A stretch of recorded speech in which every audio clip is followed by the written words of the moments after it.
Today's video, pupunta tayo sa adopted school natin sa Rotary Club of New Manila East sa Barangay Bahay Toro para magbigay ng mga pagkain at hygiene kit. Abangan mamaya.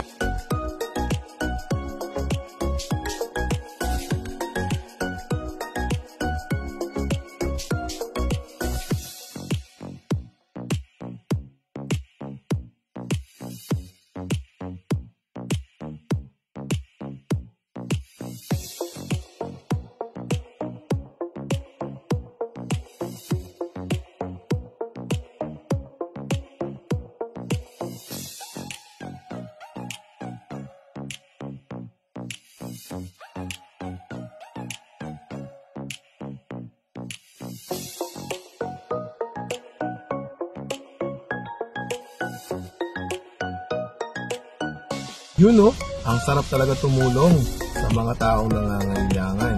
So, sa Barangay Toro Hills, maraming salamat sa mainit na pagtanggap sa Rotary Club of New Manila East. Sana nakatulong ang aming mga binigay sa inyo na hygiene kits at mga hot meals. So, in behalf of Rotary Club of New Manila East, this is Coach H-Bomb, out!